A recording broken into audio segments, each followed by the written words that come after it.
Fred Warner not playing against the Seattle Seahawks for the San Francisco 49ers this week, but it looks like he will be a go. But can the 49ers get to the NFC Championship? Gotta beat the Seattle Seahawks. Sam Darnold questionable. Looking at the injury report and a lot more keys to victory right now.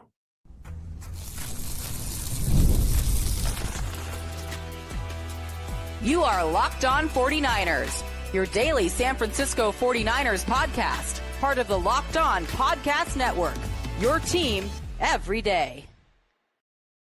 Welcome to Locked On 49ers. Brian Peacock and Eric Crocker at BD Peacock at Coach Crocky. Thanks for making us the first listen of the day, and thanks for making Locked On the #1 sports podcast network. Going to get into the keys to victory.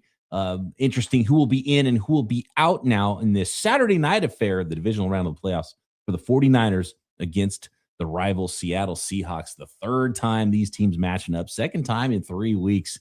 And today's episode of Locked On 49ers brought to you by Gametime. Download the Gametime app, create an account, and use code LOCKEDONNFL for $20 off your first purchase.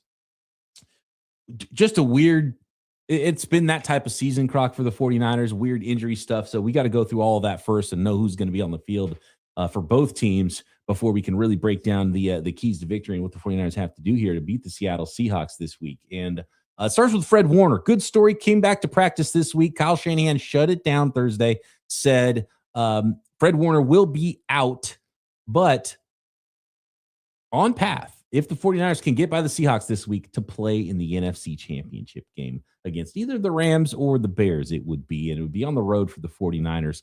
So Fred Warner getting close. Saw him kind of at some points looking really athletic and flying around at practice in those videos. And then a couple clips, it's like he's definitely favoring that ankle still. It's only a day. Yesterday was 3 months exactly to the date of his surgery. Wow. And it's a 4 to 6 month injury. So, I mean, he's crazy ahead of schedule right now. Yeah. So earlier today, let's see what time this was, about noon. All right, I sent you a screenshot. So shout out to Coach Yak. Does a terrific job on Twitter, really keeping the 49er fan base up to date with everything going on with the San Francisco 49ers. But shout out to my guy, Will Blackman. He quote tweeted a video of Fred Warner going through drills. And Will said, elite athletes, and Will, former NFL player, played, 12 years in the NFL. He said, elite athletes are elite at hiding injuries. He is making great progress, though. Essentially saying, I'm watching these videos. He's doing a good job of hiding it, but this guy's not 100% healthy. Antonio Cromartie followed up by saying, yeah, but this is not hiding. He's showing you he doesn't want to put anything on that left leg. Now, we know it was the right leg or ankle that he broke.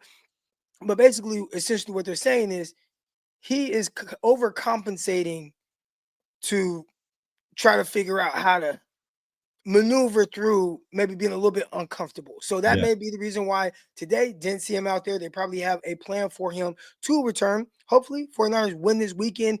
And next week, we just see him a little bit more comfortable. And I don't know if anybody in this chat has ever had an injury like that, surgery. We all have had different things going on. But I do remember getting a high ankle sprain in 2015 and just getting back to playing basketball. I felt like you're just kind of a little nervous to do certain things and you just overcompensate a little bit, and that can lead to other issues. So clearly Fred Warner moving well, like Will Blackman said, making progress, but not quite ready to go out there and play 60 snaps on defense. Yeah. And clearly he was favoring it and didn't want to push off on that ankle too much, even though he was moving around pretty well. And I think it's a good call by Will. Good job hiding it. He's a great athlete. He's able to hide it. And you can watch the clips and go, hey, it looks real pretty good here. And then you look at, oh, wait a second, he's not pushing off at all on that right ankle. There was another linebacker, Bullock, former NFL linebacker. Yeah, the Bullock. Titan? I believe he was, Tennessee Titan linebacker. Big, fast linebacker. Why am I blinking on his first name? Well, he said, he's not 100%. Like he's not ready. Basically, I'm paraphrasing it, but I read his tweet. And then if you're putting too much pressure on other parts of your body, I mean, did that play a role in George Kittle? and the Achilles, because he was dealing with an ankle injury. You definitely don't want to go down that road with another star player. We saw with Jerry Rice. Remember when Jerry Rice came back? He had a torn ACL in the first week of the season, and then he came back before the season was over. And what happened? He broke his other knee on the other side. In the first game, he came back, right? Came back. It was like, oh my God, nobody's ever come back in the same season that they tore an ACL. But Jerry Rice is different, but he still hurt something else. And so you got to be smart with it. Got to be smart with it. And you need Fred to be close to Fred too. Otherwise, how much better would he be than Eric Kendricks, who balled out last week, who played really well? And of course, if Fred Warner's ready to go, he's going to be out there and probably next to Eric Kendricks, if that would be the case. But you gotta be smart with it. And it's so early. Smart to wait and hold everyone out. I have had an oblique injury before, Croc, and this was a wrinkle I did not expect to see. Clint Kubiak dropping a little bomb on reporters saying that Sam Darnold was questionable with an oblique injury that apparently Sam Darnold said happened when he was throwing routes on air early in practice, and he pulled himself out, said it was not the right day to push through it, but that he would be okay, and there was 0% chance he wasn't going to be able to play on Saturday against the 49ers. But I've had an oblique injury, and throwing is hard, and doing it, like, it connects everything. And I think we were talking about this a little bit off the air. Brock Purdy went through one of these, right? And one thing NFL players have at their disposal that I did not have at my disposal when I was trying to go out and play whatever slow pitch softball with my oblique, and I couldn't do it. And I played through everything, and I could not do it. That was painful, and I just couldn't swing a bat, couldn't throw a ball. It was too painful. And I didn't have any Toradol though, or whatever special sauce that they might have in an NFL medical tent to help a player get out there. And it was, what was it, late 2022, Brock Purdy's rookie season. Brock Purdy, by the way, has had a lot of injuries in his career. Most of them somewhat minor until the elbow that first year in the playoffs against the Philadelphia Eagles. But he had an oblique, and he played through it, and the 49ers won the game. Yeah, and that was something I remember. So we were talking, getting ready for this about Sam Darnold, and this is from Greg Bale. He says, Sam Darnold is now questionable to play for Seattle this Saturday night versus the 49ers. New oblique issue using a Theragun. So he had one of these things right here, right, trying to kind of loosen up parts of his body and whatnot. And he said, but a person that quote tweeted that, shout out to Butterfly, or being a butterfly, on Twitter, says December 15, 2022, game against the Seattle Seahawks, rookie quarterback Brock Purdy played through significant pain from a strained oblique and fractured rib. All right, so he had kind of a double whammy going on there. Receiving pain-killing injections to start and leading the 49ers to a division-clinching win despite being in excruciating pain. So with some of these injuries like this, there are like different grades to it. Brock Purdy clearly playing not only through an oblique injury, but a rib issue as well, and still was able to play. So not sure how it'll affect Sam Darnold, but it's something there. And I think if I remember correctly, watching Brock Purdy throw in that game, there were times where, sometimes they show the slow motion and the throwing, and you can kind of see the kind of a grimacing after a throw. He definitely was going through some pain and discomfort in that game. Yeah, so even if Sam Darnold plays, does it affect the way he plays? Will he not be able to throw the ball as he normally does? And of course, if it's Drew Lock, who is his backup, ends up being the guy that has to start and play at some point in that game, that's a boon for the 49ers, because you would much rather play against Drew Lock than Sam Darnold. And by the way, combined, Drew Lock and Sam Darnold have one touchdown pass in the postseason in their career. Keep bringing up that stat. And I went a little one more than Peacock and Eric Crocker combined. That's true. More than us combined. Fewer than Mac Jones, who has two, both to Kendrick Bourne, by the way. I think Mac Jones' rookie year with the Patriots. Less than Juwan Jennings, who has 2 postseason touchdown passes now, and definitely less than Brock Purdy's 8 career postseason touchdown passes. So there you go.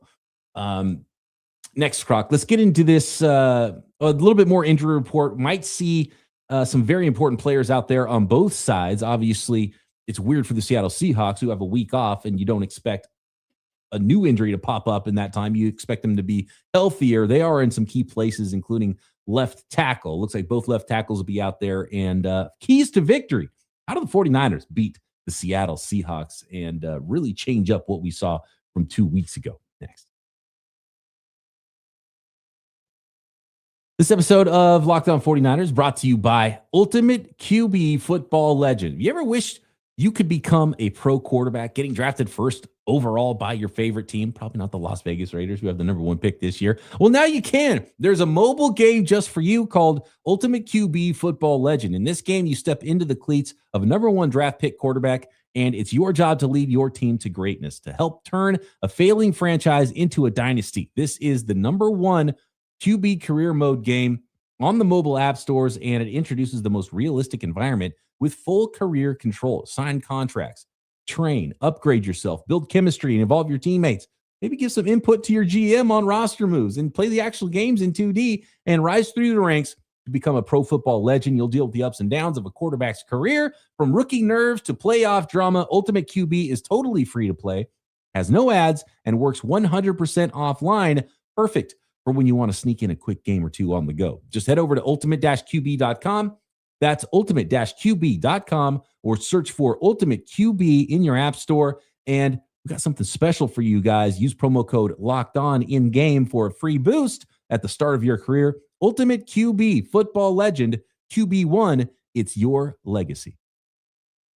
This episode is also brought to you by Home Chef. As the new year gets going, a lot of people trying to simplify their routines, maybe eat a little healthier. I'm definitely trying to do that. And dinner is a big one between busy work days, cold winter nights, packed schedules, and having an easy, reliable dinner plan makes a huge difference. That's where Home Chef comes in. Home Chef takes the stress out of cooking by delivering fresh, pre-portioned ingredients right to your door with easy-to-follow recipes that actually taste great. They're rated number 1 by users of other meal kits for quality, convenience, value, taste, and recipe ease. And it's easy to see why. Meals come ready to fit your schedule. 30-minute recipes, oven-ready trays, or quick lunches. Over 30 weekly options, including family-sized meals and different dietary choices. So for a limited time, try Home Chef. Home Chef is offering our listeners 50% off your first box, free shipping, and free dessert for life. Just go to homechef.com/lockedon. That's homechef.com/lockedon for 50% off your first box, free shipping, and free dessert for life. Must be an active subscriber to receive the free dessert.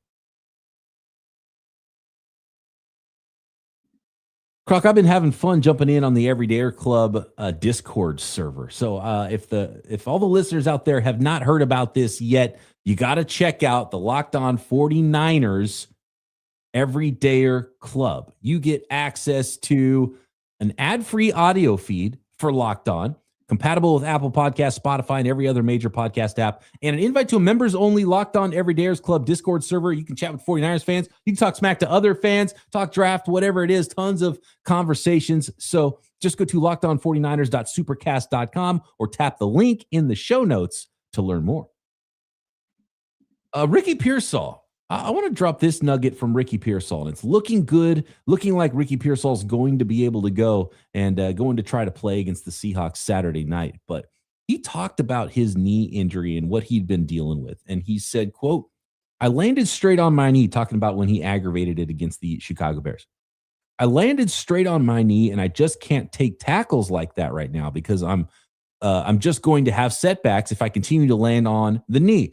Being able to adjust a little bit within my game is something I'm kind of learning as I go about it." And I thought that was interesting. So it's him being able to protect himself and not just falling on that knee again. Because if he falls on the knee again, he's going to re-hurt it and then he'll be out. So he has to find a new way to fall rather than it really being an issue of him being able to run. And I thought that was an interesting way to look at it. And I see you smirking right now, like you think that's a really weird thing to say potentially about your injury.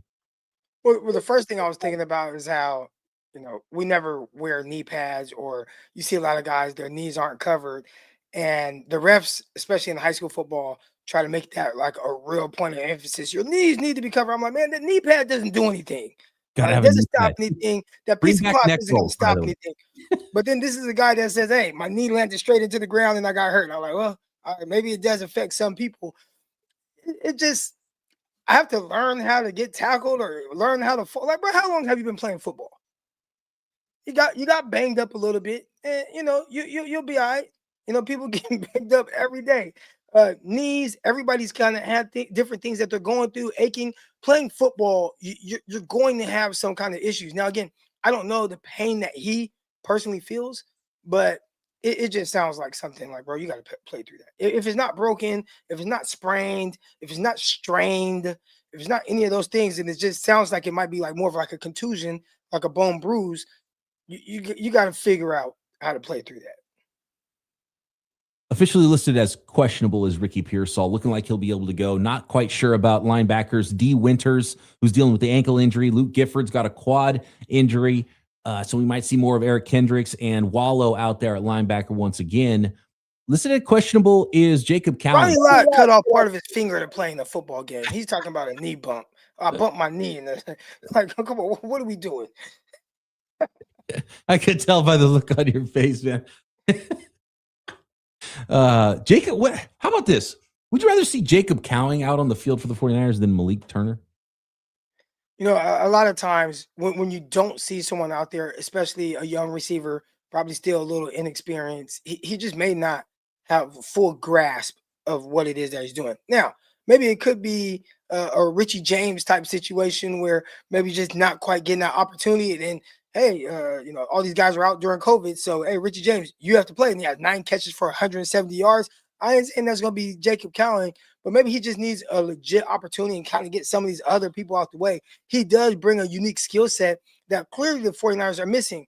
There isn't that true vertical speed or speed element to their offense right now. You don't have guys that are true separators. You have guys that win in certain ways. Juwan Jennings, big slot. He can get to spots, catch the ball. But, man, watching him try to, create separation, especially consistently, if that's the guy you want to go to, he's not quite that. And I think we're seeing that right now, where that's just not part of his game. He's more big slot, get the spots, throw the ball, boom, I can catch, I can get the spots, but creating separation, which we saw in that second game, against Seattle, they are going to challenge the 49ers receivers until they, are in a long yardage situation. Then they'll play off and keep everything in front of them, right down the tackle. But any type of short to intermediate type of down and distance, those guys were playing man, and the 49ers clearly struggled to create any separation. So that's when you could utilize a guy like Jacob Cowing. Is he ready? Or I don't even want to say he's ready. Is Kyle Shanahan comfortable with Jacob Cowing being out there? It sounds like he's not. Yeah, but his practice window open, listed as questionable here, and he's working back from that hamstring injury. There was a lot of expectation for Jacob Cowing coming into the year before he tore that hamstring going into training camp. Out for the San Francisco 49ers officially. It mentioned Fred Warner. Jair Brown with the hamstring is also officially listed as out. So we're going to see more of and a full game of Marcus Siegel at safety. And Croc, I got to be honest, man, I think he was one of he was an upgrade. The way he played versus how we saw the team against the Seattle Seahawks, I thought Siegel was awesome, and I'm excited to see him get a shot in this game. Jair Brown's a good player, a valuable player, but, man, I think the 49ers might actually be better with Siegel. I am excited to watch Siegel and really just see if we can see that consistency. Before the season, we talked about a lot of the young guys that are going to be out there, and the thing that you worry about is just kind of the ups and downs. So you can have a game like this where, hey, man, you cover well, you tackle extremely well, everything looks good. And then the next game, a rookie guy sees some things he's not quite expecting. He hasn't played a ton of snaps the second half of the season. Does a team attack him in a way that he's not quite expecting? And then all of a sudden, everybody's upset with Marquise Siegel. So I'm hoping that he can stack 2 games together. He did play early on, and you saw some glimpse of what he potentially can be. But in the playoffs, man, it's all about consistency. So exciting. I do believe with however it goes for Siegel in this game, he'll be much better for it next year. But 49ers need him to be good right now.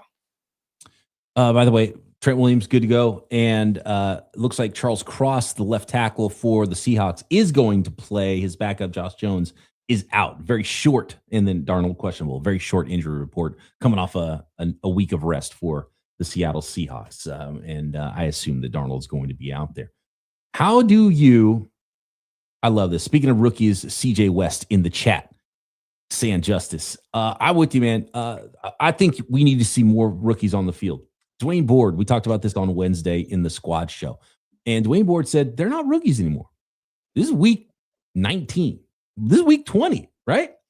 You had 18-week regular season. You played 17 games and a playoff game. You're not a rookie anymore. So stop looking at CJ West like he's a rookie. He is balling right now. Alfred Collins, no longer a rookie. Marcus Siegel, he played well early in the year, got benched, came back, played really well. He's not a rookie anymore. I think the 49ers are going to have to lean on this, and if they go forward and advance, it's because CJ West is awesome inside as a run defender, taking on those double teams. They've got to win. Number one key to victory by far for me, Croc, is the physicality and matching, if not exceeding, the Seahawks physicality, because they got beat up front against the Seahawks 2 weeks ago.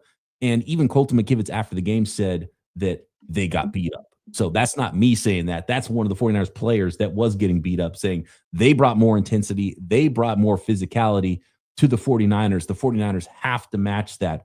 Cannot get bullied out of Seattle.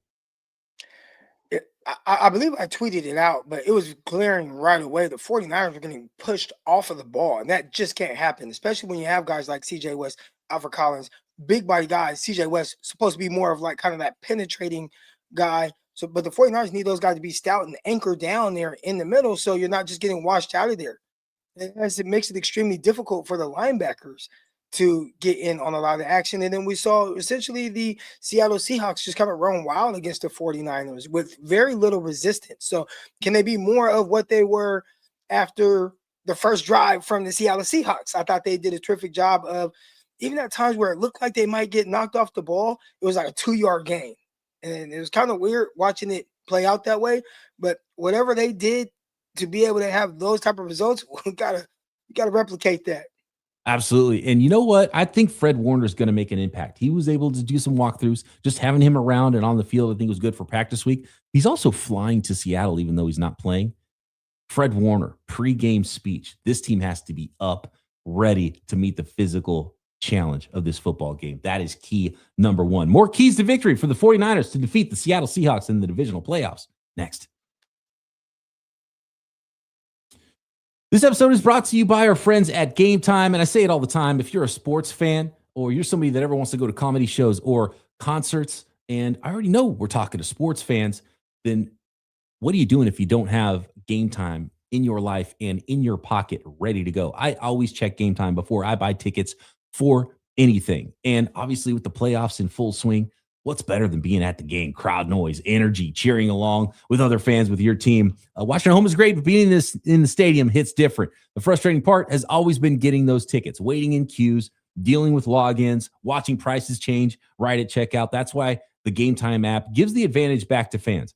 It's the hack for unlocking amazing NFL tickets and experiences in just a few taps. When you pull up the Gametime app, you can find anything you're looking for, whether it's a football, baseball, basketball tickets, and of course, concert tickets. I've used it tons of times for concerts, gotten some phenomenal last minute deals. You see the view from your seat before you buy, and fees are included up front. I hate those hidden fees. So the price you see on Gametime is exactly the price you pay. So take the guesswork out of buying NFL tickets with Gametime. Download the Gametime app, create an account, and use code LOCKEDONNFL. That's LOCKEDONNFL for $20 off your first purchase. Terms apply. Again, create an account and redeem code LOCKEDONNFL for $20 off. Download the Gametime app today and get back to being there live.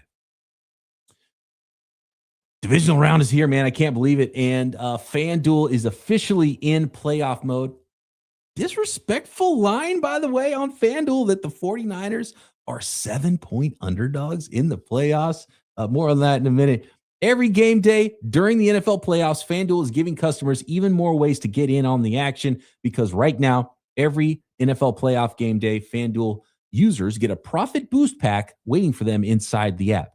Each game day, you'll see a pack loaded with multiple profit boosts you can apply to the bets you like most.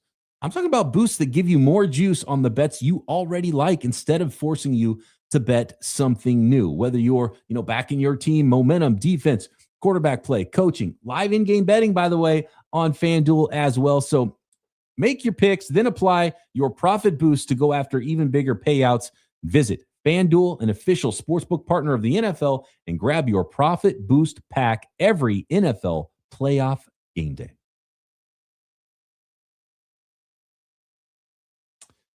All right, Croc. Keys to victory. You got to meet the moment. There's no quit in this team, but you got to start faster. And can you get a stinking first down? What are we looking at on the 49ers offense to get more than 3 points and get down the football field on the Seattle Seahawks? Having Trent Williams will help. And you don't. The 49ers have won plenty of games when they were averaging 3.1 yards per carry or whatever, right? You don't have to roll through them on the ground. You just have to be able to run the ball more than 8 times because you get a few first downs and actually have some drives.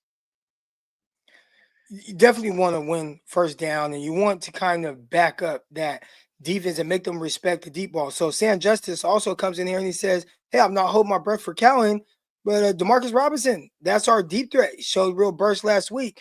And I don't know if he necessarily showed the ability to be a deep threat, even like that one ball that he caught that was the big gainer. It was kind of that aggressively intermediate area, but then he had a terrific run after catch.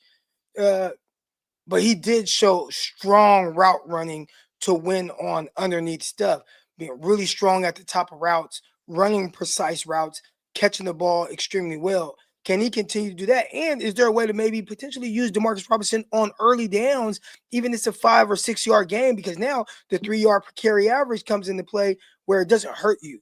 So I think getting Demarcus Robinson going early as they did in the wild card round, I think that should be a really key note. Now, again, he doesn't have to go out for 100 and something yards, but if he can just get a couple catches to move the sticks, where the 49ers really struggled with that a couple of weeks ago in Seattle, I think that could really, in San Francisco, that could really help the 49ers. I've been struggling with this. Am I wrong for thinking that the 49ers, and especially when you have a coach like Kyle Shanahan, have and Robert Saleh, you have a slight advantage to start this game because you have the opportunity to change whatever was not working from last week. When you're the Seattle Seahawks, you're probably not going to change much because what you were doing was working. So does the advantage shift to the 49ers just in that one regard of, look, we know what you're going to do because it was working, and now we have a better idea of how we're going to change and do something different to actually exploit that we weren't able to do the last time. And by the way, Ernest Jones, the linebacker for the Seattle Seahawks, was asked if he noticed anything of the 49ers watching that Philly game on tape. And he said he did notice some things that were a little bit different, but he wouldn't say what those things were. I wonder what he saw. Do you think he saw anything specific, Croc, about the 49ers and the way they played against the Eagles versus the way they played against the Seahawks the week before? Kyle Shanahan, I feel like whatever his team does well, he's going to lean into that and do that. So how much of a change? There may have been some minor tweaks. I think more times than not, it's more situational football. What do you do in this specific moment? But in the sense of the 49ers game plan, it almost goes back to what Vic Fangio said about Brock Purdy and Mac Jones not being that much different. Essentially, he's playing against the offense. And I'm not sure how much different Kyle's offense will be. Now, depending on a front, he may say, you know what, this front is a little bit more difficult to attack this way, and they were really stout. Okay, let's try this. But I think the biggest change should maybe be the 49ers. Maybe run Christian McCaffrey more than 8 times in this game. We talked a lot about, kind of the longevity of Christian McCaffrey, making sure that you keep him healthy and all that. That's all out the window now. It's one no time for that anymore. That was the week 11 thing. That's not a division round playoff thing. The 30 touches that we complained about during that time, I ain't complaining about that now. Give him 30 touches. He can't go out there and have another 8 carry game and expect the 49ers to win this football game. I almost think like the keys to victory this week for me are all super simple in a fundamental way. Talking about bringing the physicality, right? They missed 18 tackles, and a lot of that was cleaned up. I liked seeing the way Siegel tackled. Garrett Wallow was pretty good. Eric Kendricks was kind of awesome. And so seeing those guys out there gives me a little bit more confidence that the 49ers can go tackle Walker and Charbonnet and get those guys on the ground and maybe get them off the football field. And so just physicality, tackling, setting the edge, right? Manning your gaps, which the 49ers were bad. They got beat on the edges. They got beat in so many different ways against the Seattle Seahawks. I think just a fresh start in a new game in a new week is going to be really good for the 49ers because they're not going to get held to 3 points again, right? But there might not be a lot of points for either team. Neither one of these teams scored 20 points in either matchup this year. So you might not have to score that many points, but can you tackle and limit and get the ball back to your stinking offense in a bend, don't break fashion, right? So I just feel like there's so much fundamentally that the 49ers did poorly against the Seattle Seahawks last time that clearly you have to fix or else you can't compete on this level. Here's one thing we do have to keep in mind, right? And you got Joel Martinez in the chat. He says, if we sucked last game and only gave up 13 points, then I like our chances. I would say it kind of felt like there were a lot more opportunities for them to score more than 13. So they may be saying, well, we sucked. And I said, we, Seattle saying, we sucked, only scored 13 points and still won. So if we're able to play better than that, maybe, remember 49ers got to stop in the red zone, on the goal line. They got to stop. Miss 7 points off the board. Miss kick, right? 2 of them, I believe. I think an extra point and a field goal, or was it 2 field goals? Yeah, so there were the misses there, right? There were opportunities where I bet they felt like, we should score more, and we didn't capitalize. And then the game didn't call for them to have to be more aggressive, to put up more points because the 49ers kind of were shooting themselves in the foot and couldn't really get things going offensively. So I would say this. Both teams felt like they didn't play their best football, and both teams are definitely going to go out and put forth a different kind of effort to get different results, or they want the same results in the sense of the win, but different results in the sense of their execution. And you got to win in the margins, Croc. The 49ers are 7-point underdogs. And first of all, pregame speeches, bulletin board material, all the pundits are going to pick the Seahawks and not the 49ers. I can't remember the last time the 49ers were 7-point underdogs. And we're talking about a playoff game. So that's like, I think there's going to be a chip on the 49ers shoulder here to meet the moment, play physical. There's no quit in the 49ers. But win in the margins, special teams. You got to make your kicks. You got to a big return. You got to cover kicks well. And when there's a fumble, it's the ball is oblong and it bounces funny. It didn't bounce the 49ers way last time. There was the ball that couldn't be corralled. It was a fumbled snap. And then there was a ball that hits off of Christian McCaffrey's hands and gets intercepted. Those plays need to go the other way, the 49ers way, to come out of Seattle with a victory. Yeah, and I think now those are the things, right? We're talking about Seattle feeling like they didn't play their best football, maybe capitalize on situations. 49ers saying, well, we clearly didn't play our best football. And those are specific situations right there where the 49ers had these key opportunities and just, execution just a little off or a little unfortunate. I like talking about the missed tackles, right? The 49ers, they did not tackle well, as Michael says in the chat. And we saw definitely a much better tackling performance against the Philadelphia Eagles. They're going to have to do that again. I think that needs to be key number one. And another key to victory, I believe, that continues to kind of be overlooked in these things. Again, there are 3 phases of football: offense, defense, special teams. 49ers really good on special teams all season. In that game, I don't know if you remember the drop ball around the 8-yard line. Then he kind of picks it up and he's to get tackled. He's at 10-yard line. Already couldn't get things going offensively. That may be one of the few games where the 49ers lost the turnover battle, or it was more even as opposed to 49ers losing it. And I say even because of the missed kicks from Seattle. But the 49ers got to do better on special teams. And one more. You got to get Sam Darnold to turn the ball over. And I'm glad Ashkett just said that in the chat. No turnovers in the last game. The fumble in the first game, which really saved the 49ers, could have went kind of 0-2 against Seattle. I need one of those 2-3 turnover performances. And Sam Darnold will give you those opportunities, whether it's a fumble, interception, errant throws. You have those opportunities. You have to take advantage of it in this game. Got to take it away. Win the turnover battle. Absolutely. More times than not, you'll win the football game, but the 49ers will win this football game. They'll win the turnover. 100%. This, you've got to put the game on Darnold's shoulders. He's coming in with a bad oblique on top of it. You got to be able to put him in those 3rd and long situations, which means you got to tackle, you got to rally to the football, you got to put Sam Darnold in 3rd and 8, make him throw the ball into tight spaces, and make him make some mistakes. That's the game for the San Francisco 49ers on the defensive side of the ball. And if you're not tackling people, that's a game over situation. Woo. All right, playoff football, divisional round. Can the 49ers keep the magic alive? And may we see Fred Warner next week in the NFC Championship game? Of course, Croc and I will be back Saturday night post-game to break it all down right here on Locked On 49ers. Thanks, everybody, for tuning in. Check out the Everydayer Club, link in the show notes, and we'll talk to you post-divisional playoffs right here, Locked On 49ers.